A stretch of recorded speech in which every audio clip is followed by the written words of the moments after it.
associate professor at Lund University. And together with Erika Kuligowski, we have been running the working group, the permanent working group of the International Association for Fire Safety Science, dedicated to human behavior in fires. And today, I'm super excited. We have a very nice talk on a very important topic because we will hear about wildfire evacuation messaging, in particular, a case for standards. And we have Dr. Jeannette Sutton to give this talk today. But before we start with the talk, I have a couple of information to share. As you know, this is a permanent group of the International Association for Fire Safety Science, which is a large organization dealing with different domains linked to fire safety. This is the 15th event of our webinar series, so it's been going on for quite some time. And we have a lot of ongoing activities in this domain, which includes also the development of a research agenda for the field. So we want to kind of group together and discuss what research we should do in this domain. We also advise, if you're interested in the topic, to join our mailing list. Anush will put this in the chat soon, and basically this is free. It's just a way to be remaining updated on what we do, and it's also a way to know when there are other events similar to this one. And I also want to do a bit of advertisement here because we are arranging a symposium later this year in October here in Sweden, in Helsingborg, where I'm sitting at the moment. And this is arranged together by Lund University, University of Canterbury. So it's a joint effort between our university in Sweden and University of Canterbury in New Zealand. And the topic is human behavior in fire. So really on topic with what we are hearing today. And you can have a look at the link of the website of the event, and we will actually soon publish a preliminary program of the event because we got a really nice interest in terms of presentation and contributions to the event. So it's really exciting because that's a very good opportunity for our community to meet again. And now it's time to talk about today's talk. And I'm really happy to have here Jeannette Sutton, PhD, that is very much known in our field for research on alerts and warnings. And she's also identified by Stanford University in the top 2% of scientists worldwide in both 24 and 25. And she got support from NSF, the National Science Foundation, National Oceanic and Atmospheric Administration, U.S. Geological Survey, and Federal Emergency Management Agency, FEMA. So thanks to those organizations, she's done a lot of research on risk communication, alerts, and warnings for more than 2 decades. So we have a big name in our webinar series. We're super happy. And their main contribution is the message design dashboard, which was developed through the Integrated Public Alerts and Warning System, which is a program at FEMA used to basically design effective public messages. And in 2024, she launched the Warn Room, which is an initiative to translate evidence-based research into practitioner-focused guidance. And this is through audits of historical alert and warning messages and reviews of communication templates. Importantly, she's also a co-host of the Alerting Authority, which is a podcast dedicated entirely to alerts and warnings. So she's also now an associate professor at the University of Albany in New York. So I don't want to steal too much time from you because we are really eager to listen to your presentation. And just a reminder for everyone on how the structure of this webinar is. We are going to have a presentation now from Dr. Sutton, and then at the end we will have a Q&A. So if during the presentation you have some comments, question, or something that you want to bring up, you're of course very welcome to put this in the chat as a written comment, and then at the end I will moderate this Q&A session, and we will have the opportunity to listen to Jeannette giving us feedback on those questions. So I think it's time, Jeannette, if you can please share your slides, and the floor is yours.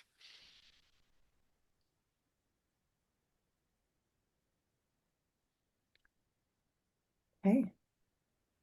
Do you see the correct version of my screen? No, we see the You see the presentation mode. wrong version of my Yeah, screen. Hang yeah, on. yeah, Let no me try worries. again. Now, Correct? yeah, now it's perfect. Okay. Okay, Thanks. great. Well, thank you so much, Enrico, for inviting me. I am really delighted to be part of this conversation. I've known Erica for oh, wow. Many, many years. She and I were both working at the Natural Hazard Center at the University of Colorado at Boulder when she started her PhD program there and was working at NIST and just really had such a wonderful time working with her. So I'm a sociologist by training with my degree from University of Colorado at Boulder. And as you mentioned from my reading my bio, I've been working on alerts and warnings for many years, mentored by Dr. Dennis Milletti. And we worked together on the short messaging for alerts and warnings from about 2012 on until his passing in the early years of COVID. And he is deeply missed. So, what I want to talk about today is this idea of moving towards standards for evacuation messaging. And I'm going to present to you some of the research we've done that's led up to this discussion around standards. And importantly, I want to start by talking about our system in the United States for wireless emergency alerts. This is similar to systems that exist in other countries. In France, they have French Alert. In Brazil, I believe that they are launching a system that's similar. Australia is preparing to launch a system on Australian alerts this summer.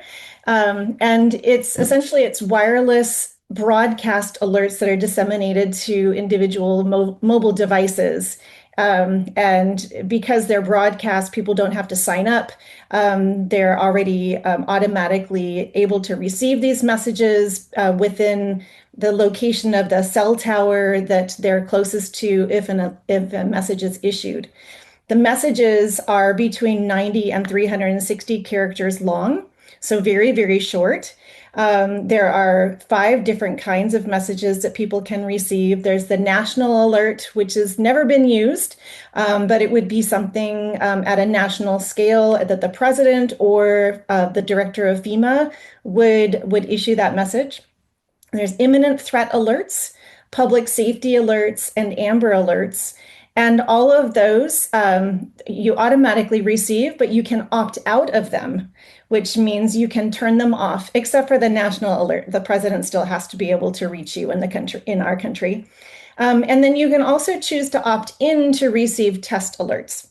Messages are available in English and in Spanish, and they also include clickable URLs so people can get additional information because the messages are so short. Messengers are people who are emergency managers, essentially, or public safety communicators in a dispatch center like a 911 center. Um, and there is, in terms of how they become qualified to issue a message through the integrated public alert and warning system, there in each agency, one alerting authority, which is the authorized person to use the system, they are required to take an IPAWS training course. And then the agency has to participate in a regular demonstration of software proficiency. Now, anyone can issue a message through this system so long as that agency has one representative who has taken the IPAWS course. So you can already start to see that there are some gaps in potentially in some training and some knowledge that might exist. There are no requirements from FEMA about what kinds of messages can be issued through this system, when those messages can be issued, or the contents that are included in these messages. So they built this system, made it available to emergency managers across the US, and then have advertised to get more people to use it for better or for worse. This is the most powerful system that we have to issue messages during those imminent threat periods, such as a fast moving fire. And There's true benefits in using it, as we've seen when messages are not issued and people are not alerted to take action. But there's also the confusion or the concern that without training, we could end up with poorly written messages, which is what we've seen quite a bit in our research. And if you follow the work that Erica has been doing, you know that we have decades of social science research on what a good warning looks like. And I'm going to show you the research model that was developed by doctors Dennis Milletti and John Sorensen in 1990. They developed this based upon a review of the empirical research that was available in order to identify what does a good warning system look like? What are the components of a message that helps to drive the actions that lead people to take protective action? And then what are the different perceptions that people go through as they interpret a message that they've received? And on the right-hand side, over under message contents and message style, that's the intervention that my research team has been looking at across all of our studies for the last 6 years or so. These are obviously drawn directly from the warning response model, which is what we've now called this model. And we're most interested in looking at whether or not those short messages include the 5 key contents: the source of the message, the hazard, the location, time, and guidance, and how the message is written, whether or not it's complete, containing all 5 contents, if it's clear, without using jargon or technical language, if it's consistent between messages, how certain the information is that's contained in it, and also, of course, that it's accurate.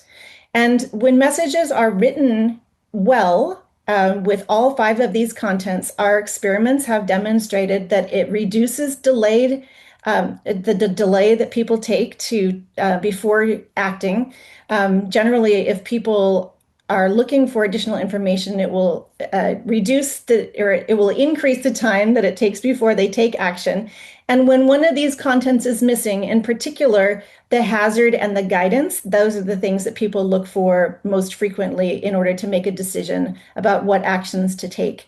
If you're familiar with the protective action decision model, which is Lindell and Perry's work, you know that this fits within the social cues, the social cues and the warning cues, which are part of the pre-decisional actions before taking an action. And this model really helps us to focus in on what the contents should look like for a warning so that we can advise message designers how to actually create good warnings that are testable in experiments, and also we can observe the impacts. So just as a quick review of what those contents actually look like, for the source, we're interested in who is the message from without using acronyms such as an abbreviation for the organization. The hazard should be named, such as the word wildfire, and explaining what it's doing or how it could affect the population, such as fast-moving wildfire moving northeast. And so that alone would provide enough context and clues about what the hazard is doing. It's that environmental cue in the warning message. The location needs to be included. So where is the threat, or who should be taking action, a population area. And importantly, we've seen a movement towards using zones, which is a letter number combination within messages, which are very difficult for people to remember when they're under extreme threat. Time needs to be included as part of the message. So when the message is issued or when to take action. And importantly, we saw that this was really a problem during the Los Angeles wildfires last January, when one of the messages that was issued simply said new, but then when the message got stuck in the warning system and it repeated for 24 hours, people didn't know if it was new at the 12th hour or new at the first hour, because that message just kept going throughout the system. And also because the location wasn't specified in that message, as it echoed across the county, people didn't know if it applied directly to them or to their neighboring city. Guidance is the last piece of information we're looking for, and it should explain what people should do, and if different actions are for different populations, that it should be clearly explained in the message. It's very possible to do this in 360 characters, but it does take practice and training. So we looked at the messages that were issued for the first 10 years as wireless emergency alerts, both the 90 characters and the 360 characters. It expanded from 90 to 360 in 2019 after there was a recognition that messages that were 90 characters long only drive people to look for more information. So that expanded number of characters helped people to recognize more of the contents, which helps them to take action more quickly. We coded this about 6,000 messages that have been issued over that decade by the alerting authorities within the agencies. We looked for source, hazard, location, guidance, and time, and we found that about 8.5% of those messages included all 5 of the contents in that first decade. We did not include any of the messages issued by the National Weather Service. Those are already pre-developed. They don't change. They're issued automatically based upon the threshold set by the local weather forecast office. After we did this initial WIA content analysis, we recognized that we wanted to do a little deeper dive into wildfire messages. And this is where Erica joined me and my research team, and Tom Kova was part of this also. And we looked specifically at the wildfire messages that were issued for 2 years from at the start of the message character expansion, the 360 characters, so that we could see the differences in the kinds of content that were included in those 2 message lengths.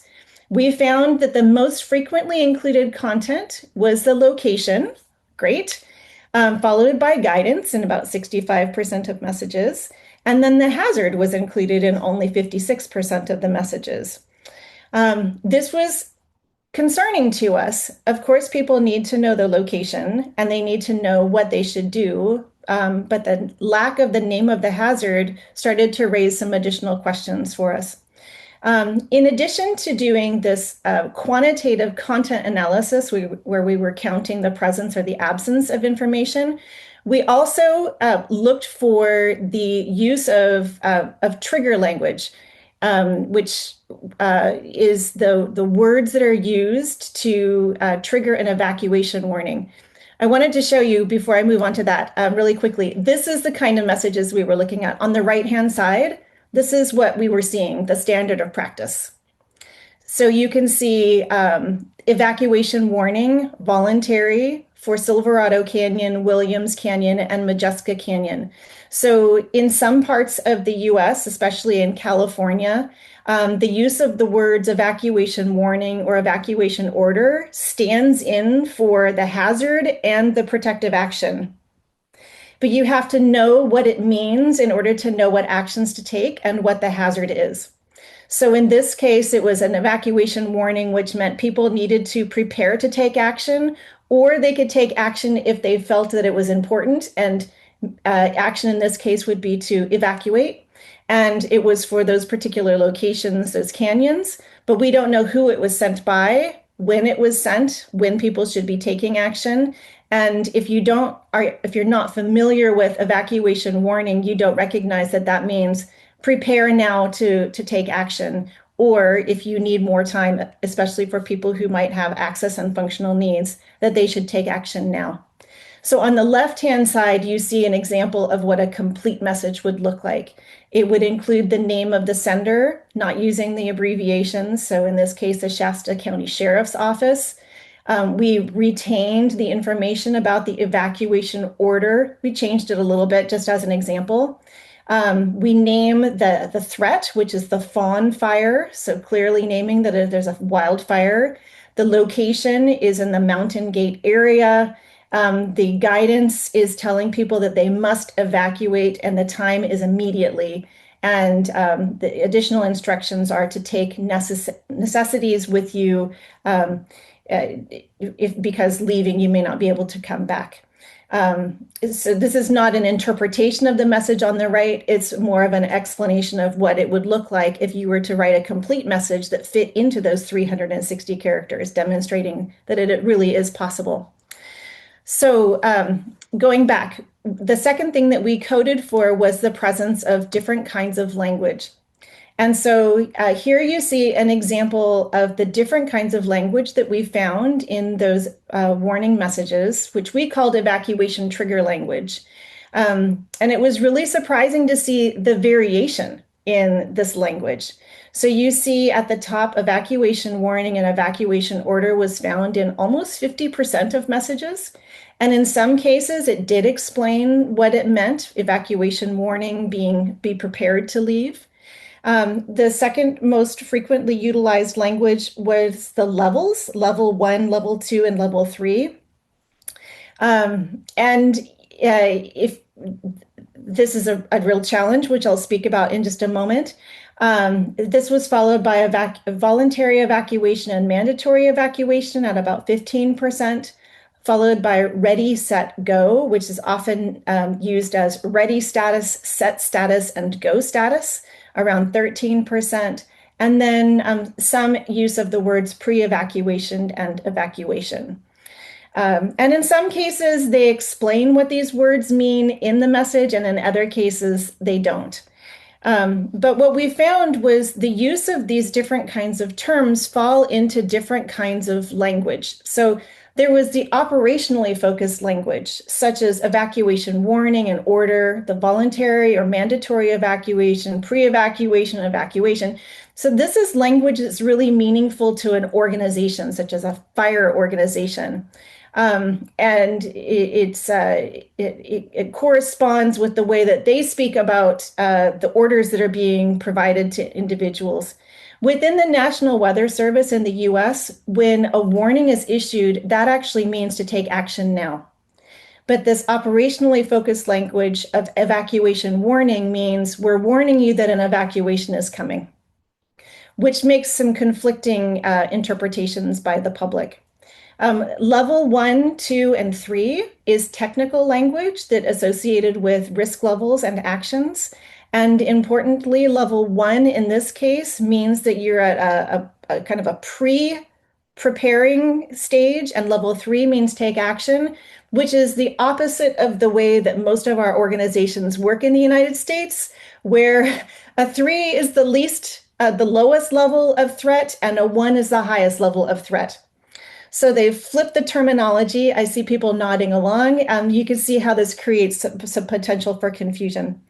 And then the action-focused language, which is interpreted as being one of the best ways to inform people to take action, possibly, if it's viewed in a series and people recognize that ready status and set status and go status are representing these 3 phases.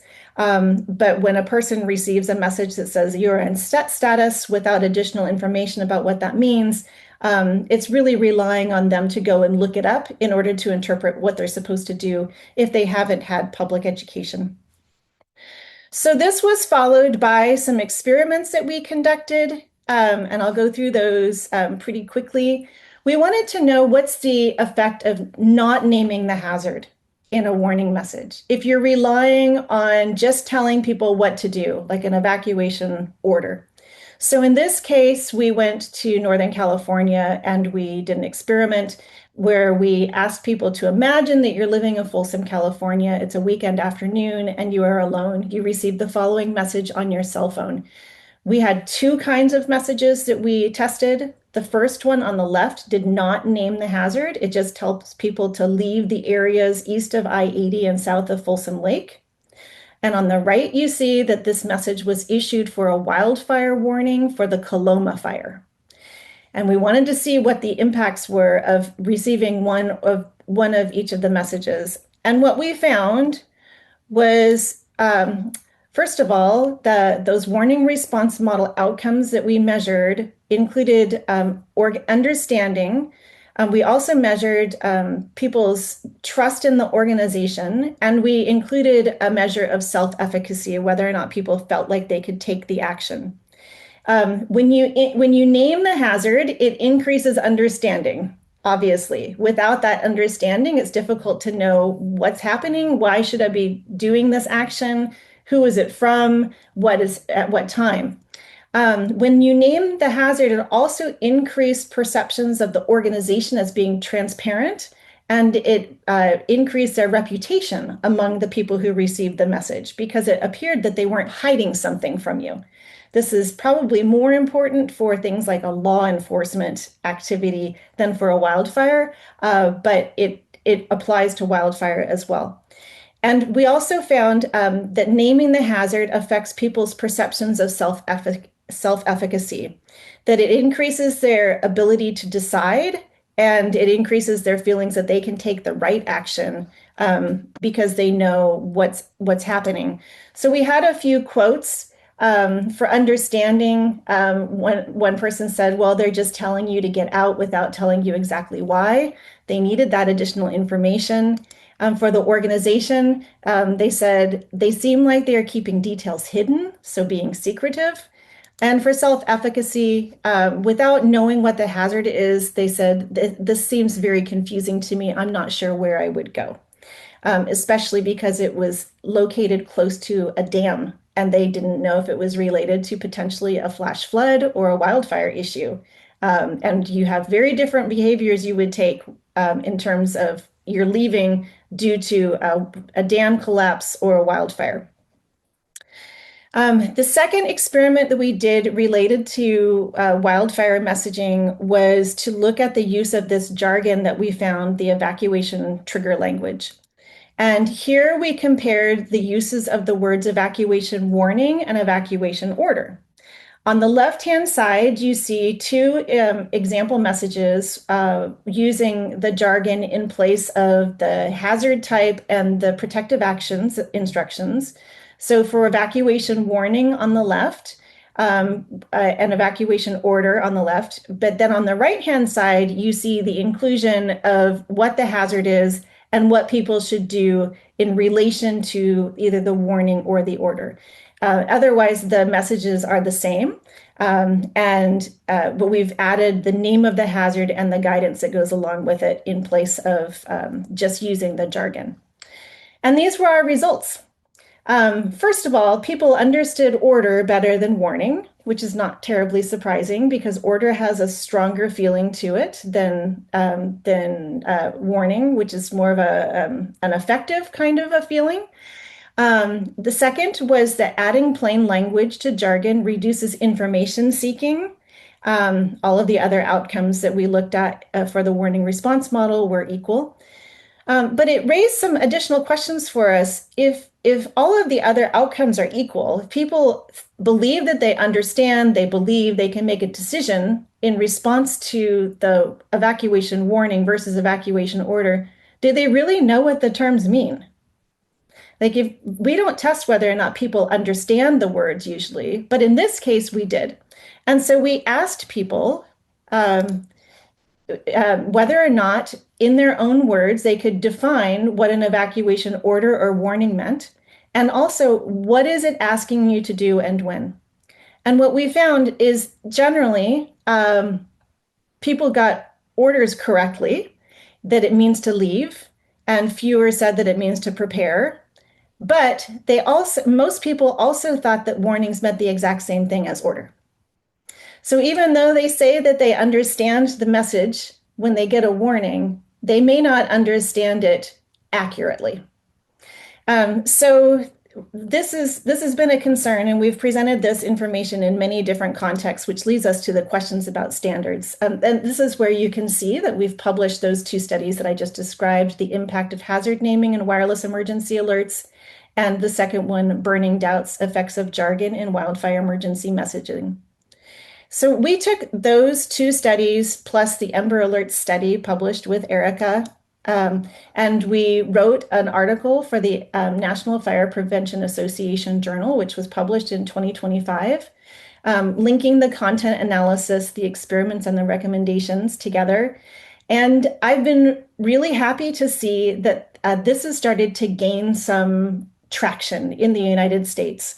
I had the opportunity to speak at the U.S. Fire Administrators Summit for 2 years under the Biden administration, and was able to raise these concerns and these questions. And the fire administrator was very keen to think about these things more consistently.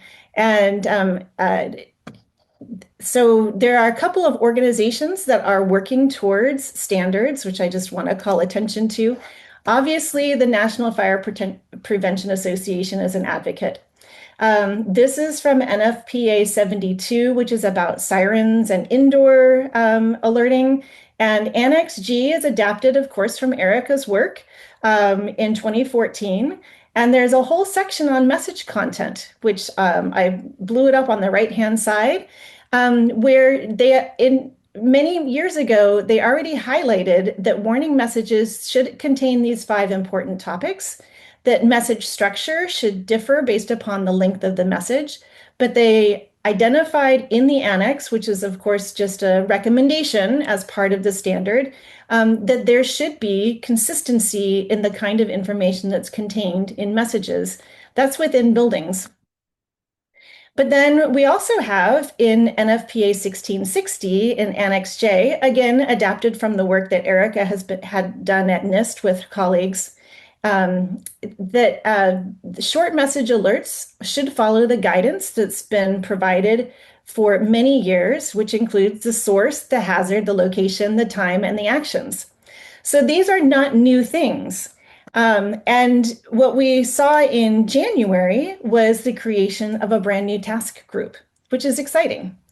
This task group is going to develop language related to effective public messaging and wireless emergency messaging, drawing from scientific research regarding the composition and formatting of public alerting messages to ensure the messaging is easily understood by the intended audience, and will be reviewed and applied to develop new wireless emergency messaging guidance within the standard.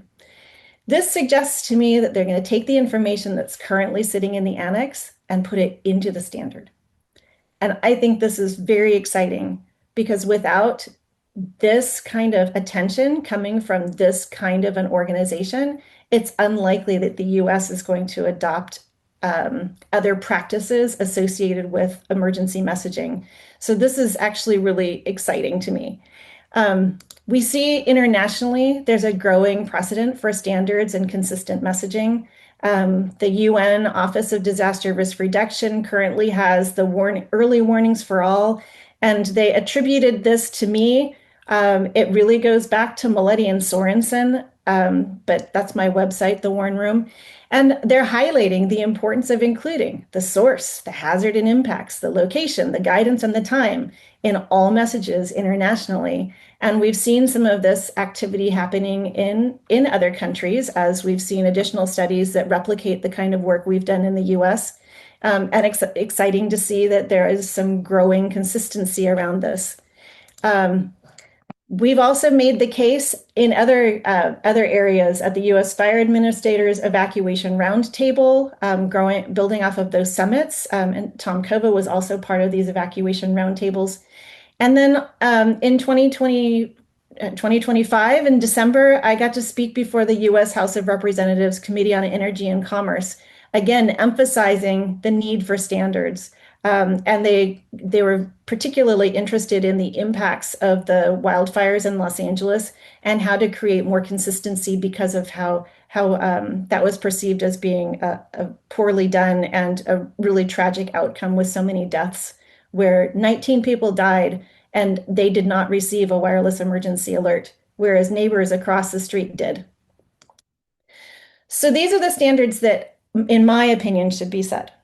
So based upon the research we've been doing and the conversations we've been having, I would love to see IPAWS have better training standards. The Integrated Public Alert and Warning System, anyone touching the system, emergency managers, fire chiefs, public information officers, law enforcement, dispatchers, they should be trained to use the system and they should be trained to write messages. Credentialing would be wonderful. I would love to see state-enforced coordination standards so that jurisdictions that use differing trigger language become more coordinated and they're not having this inconsistent language between across jurisdictional lines. I would love to see the NFP message content standards move some of that from the annex into the implementation, which I think there's movement in that direction. Another thing that can happen is that the emergency notification software designers can create message software minimum standards so that as people go in to write their messages for alerts and warnings, they're following a basic workflow that requires them to at least consider including the source of the message, the name of the hazard and its impacts, the location, the guidance, and the time. Just making people go through a workflow would help to create better messages. And last, because AI is a strong point of discussion in the US and internationally, we need benchmarks that are that are created for alerts and warnings that are AI generated, which can draw directly from these standards and from all of our research that we've been conducting. And if those benchmarks exist, then the AI generated alerts and warnings, maybe they will rise to the standard that we're asking, that I'm asking to be set. So that concludes my comments. I hope I've left a few minutes for conversation. This is how you can reach me. I'm at jsutton at albany.edu. You can also find me at thewarnroom.com, and you can follow me on LinkedIn at Jeannette Sutton. And that's where I share most of my research updates is on LinkedIn. And I would love to connect with all of you so that we can have continued conversations. Okay, so I will stop my sharing and we can have a Thanks. conversation. Thanks a lot for the very nice talk. I think we have good time for comments and questions. So anyone that is online, you can please type in your comments in the chat or questions in the chat to to raise a bit more curiosity on the topic. While people start writing, I can start with some feedback and comments because I've been working a lot with different research methods that aim at doing the type of experimental testing that you did, for instance, using a more immersive method like virtual reality and so on, and try to have people experiencing simulated emergency, see how they will react in different situations with different, let's say, information provided.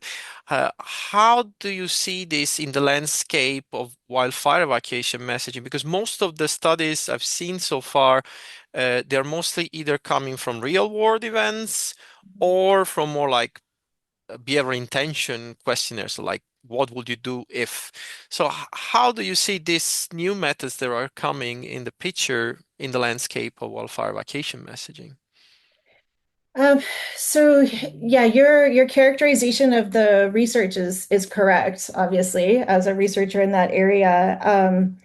We have the surveys, which Mike Lindell has done so many surveys, follow immediately post-event, which is it immediately could still be weeks afterwards. The intention questionnaires are really challenging, which is a different approach than what we do in my lab. Intention is asking people, what do you think you would do? Which is going to be different based upon what you think sitting in front of your computer versus actually being faced with a real incident.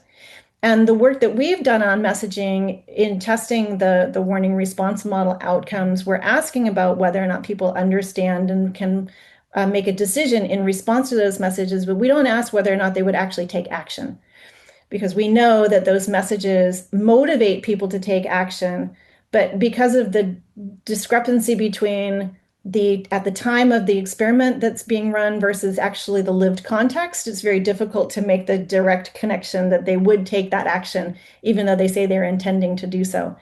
But I love the VR perspective because it actually puts people into the situation. And if it feels real enough, you can actually observe how they would interact at the time of the hazard occurring, and they're not in danger at the time. So it's simulating that dangerous situation. and recognizing the decisions that they're making. I think that the challenge is that you can't have 1,000 people in a single VR headset. You have to have, one person at a time, or maybe a few people playing the same game at a time, which makes it's a very expensive way to collect the data in terms of the resources needed to collect it. Now, if we can figure out a way to get a whole bunch of people playing at the same time and it still feels real, we're going to move towards a even better measurement. But I do think that this VR really provides this great new avenue to move in that direction, especially if we're thinking about people who might have access and functional needs. Because that population, I would really like to know better about how to design messages to help them. That is an understudied group, and they're also the most vulnerable and in greatest need of information that can help them to make decisions.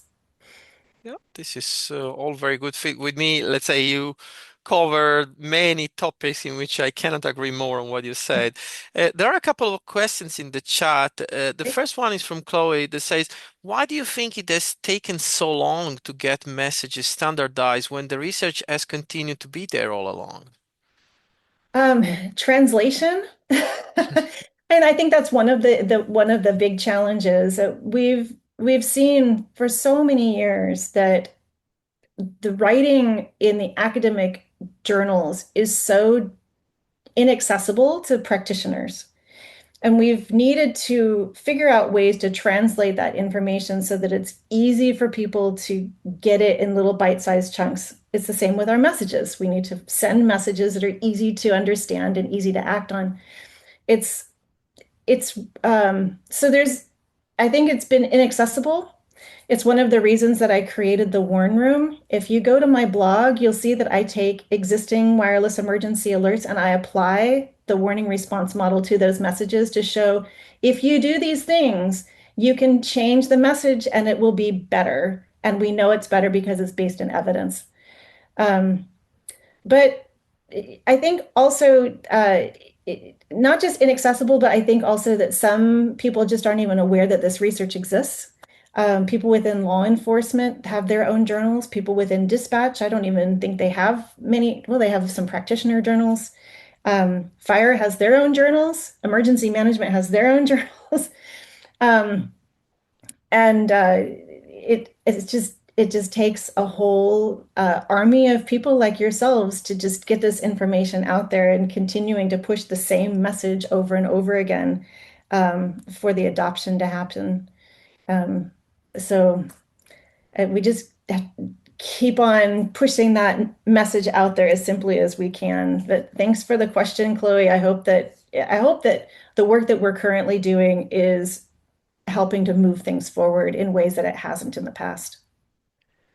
There is another very relevant question from J.A. Rincon that says, when considering different possible sources of agencies for warning messages along the warning chain, in hurricanes, for example, I guess this can apply to many other domains, does every one of them should use the same recommended format? So is this a perfect recipe for many different types of um, situations, let's say, and agencies?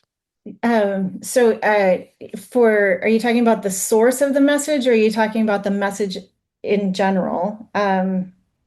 The way it's It's formulating here, it says different possible sources and agencies for okay. warning messages.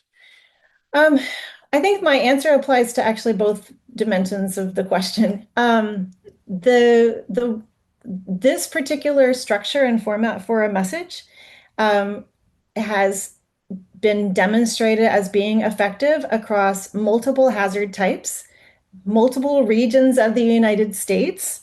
And regardless of who is sending the message, if it's a local organization or a state organization, people need to have the same contents. They need to know who the message is from, what the hazard is, where that hazard is going to affect, and what they should do and the timing, regardless of the hazard type. And we have done there's one published study where we studied five different hazards in New York City, and then found that the warning response model recommended structure and contents outperformed the messages that were written by the local experts. We replicated that across 5 other parts of the United States and found the same results. So we feel very confident because the evidence is there to say this is the right direction to go. And so I stand on that. And there is another related question that I bring here from Gerta Koster. And she acknowledges that this talk is more linked to fire, but in general, how generalizable are some of the knowledge that we have regarding messaging to other situations, other risk situations? So how to design good messaging, a good alert messaging, I guess. That's what Gerta means. Also to other contexts, she brings up the people wearing masks or similar other emergency contexts. So, thank you for that question. And I didn't talk about the publication that's freely available. I'll put it in the chat. It's called the Warning Lexicon, and it was published in the Natural Hazards Review. It's been downloaded close to 17,000 times since it was published. And it provides a lexicon for 48 different hazards. And the lexicon essentially is the hazard type with a statement about the hazard impact and then the protective actions that should accompany that hazard. And it helps people to build messages that are consistent using the same structured framework for those different hazards. And it applies to all hazard types. Now, where there might be some differences is these long-term events that occur. COVID lasted for a very, very long time. And so those are different kinds of public health messages where you're doing continual engagement. And the messages that we've been looking at are really this imminent threat phase where people need to take action immediately. They apply to public safety messages also, like a boil water notification, where people need to know that this is a serious hazard. You should not be drinking this water. But messages kind of change as the event continues. It's no longer imminent threat. It's no longer this more forceful language, but it's keeping people notified and continuing to tell them what actions to take. So it retains the same contents, but I think that the tone will shift a little bit. And also in a public health event, then you have to start to think about who's going to be your best spokesperson. But the warning lexicon, and I'll put it in the chat if anybody wants to get that document. Thanks, Jeannette, for putting this in the chat. And there are more questions and comments. I just picked some of those. Well, one was already brought up somehow, which is how can we make sure to accommodate for different type of population, especially vulnerable populations when we design messages, especially with all the limitations that we have when we design messages. Yeah, we have not enough research on people with access and functional needs. We have not done research with people who have vision impairments. We have not done the same research with people who are deaf or hard of hearing. So we don't know how this translates to American Sign Language or British Sign Language or other sign language. We don't have studies on the spoken words for a wireless emergency alert or a short message. We know that in building contexts, repeating things is really important. Is that the same approach that should be taken for a wireless emergency alert or other short message for people who are sight impaired? There's so many gaps and also so many opportunities for more research. I hope there's lots of graduate students that want to take these things up. In my podcast, The Alerting Authority, we interviewed a person from California who is the chief officer of access and functional needs.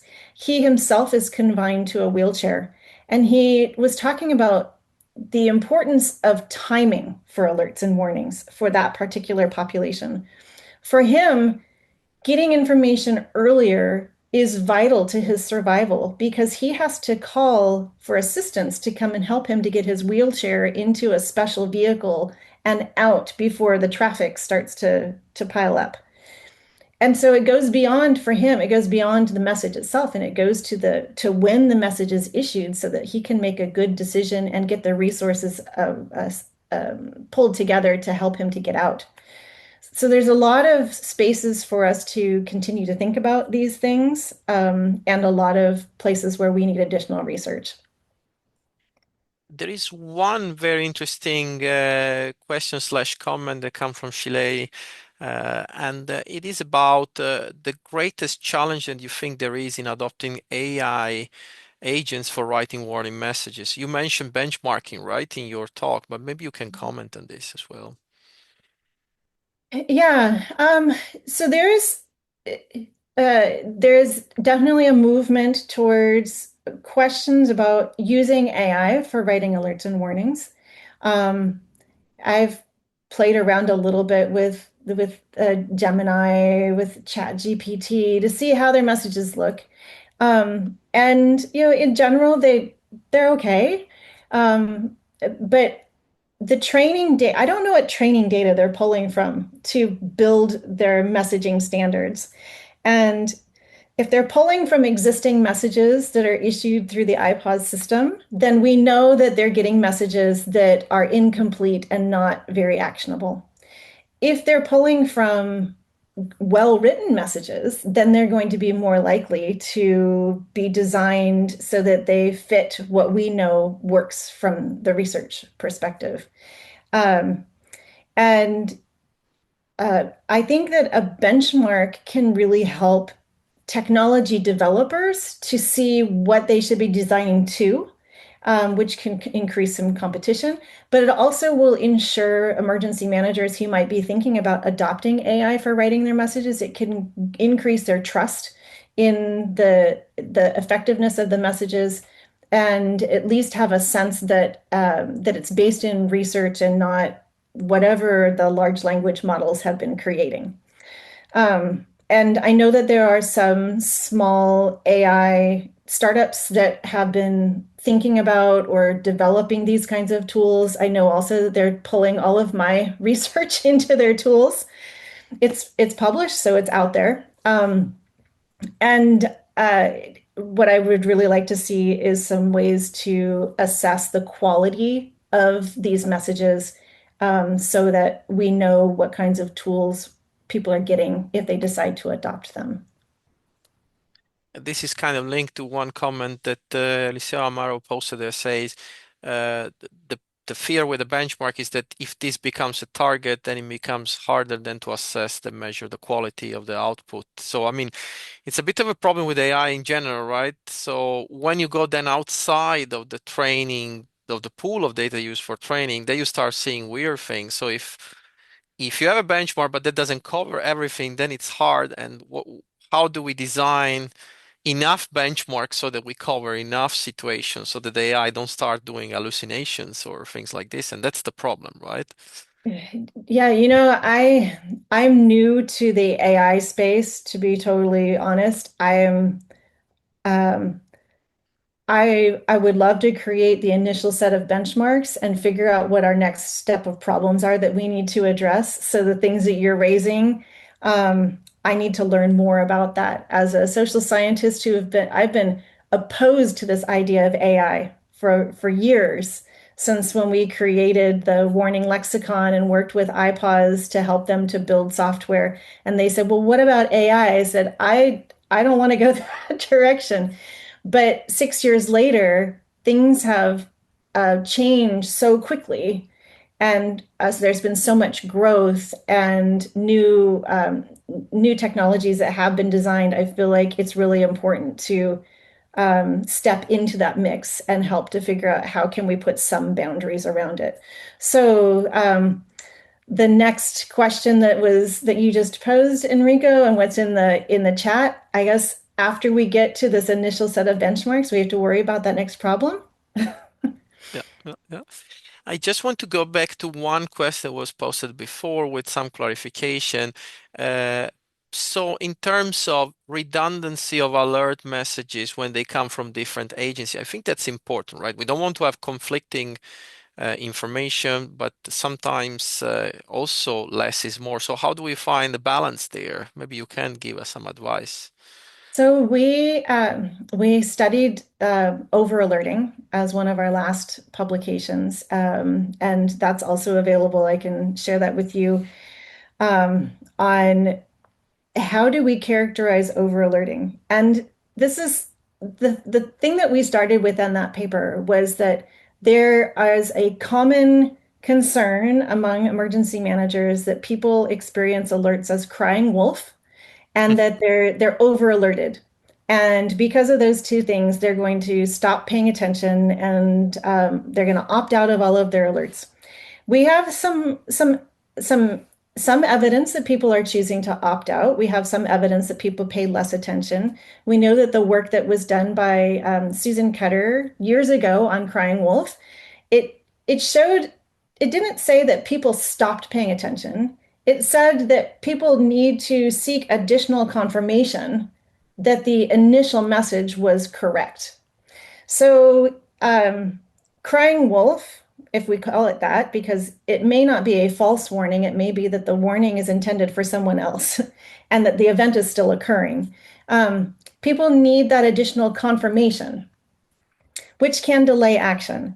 Now, when we did our study on over alerting, we asked emergency managers and the public, what is over alerting? And what we found is there's multiple dimensions. It's not just the number of messages somebody gets. It can also be the geographical scope of where the alert goes to. That some people should get the message, but some people feel like they're overwarned because they're outside the area. Some people feel like over alerting is related to the hazard. Like with our iPause system issues messages for something called Amber Alerts, which is for missing person who's been abducted. Some people don't want to receive those messages. So they feel like they're over alerted because it's not relevant to them. And then some people even said that if the message content is well written and I understand why I'm receiving this message, then that reduces my feelings of over alerting. Um, by creating these different dimensions, we can link it to people's perceptions and experiences of warning fatigue and whether or not those two things linked together causes them to opt out. That's an experiment that needs to be done. We don't have that done yet. We did propose that to the US Geological Survey. They recommended it for funding, but they're not giving out funding right now. But it's a study that it is so key to our understanding of what is the tipping point that causes people to choose to stop paying attention. And we really think it has a lot to do with people's perception of the risk that they're under and the messages that they're receiving. It's combined. But for WIA, wireless emergency alerts, the very intrusive sound of the alert also plays a role, and the timing. So if people are receiving a message that's irrelevant to them at 2 in the morning, that is an annoyance that could be the thing that causes people to turn the messages off. And that it's more annoying than receiving a message at 2 o'clock in the afternoon that was accurate for your neighbor, but not for you. So these are things that we need to play with in order to figure out how do we best address this problem. It's an unanswered question, and I hope that we can answer it scientifically. Thanks. And I think we're pretty much reaching the time, so it's time for me to wrap up this webinar. So one more time, I want to thank you, Jeannette, for this excellent presentation, but also for all the nice and useful information that you provided in the Q&A, because we all learned a lot today.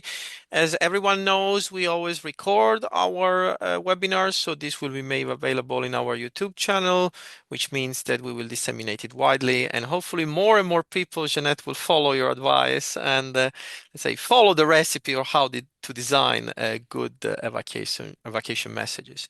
So I thank everyone for attending, and I hope to see you at the next webinar then. So thanks everyone. Bye bye.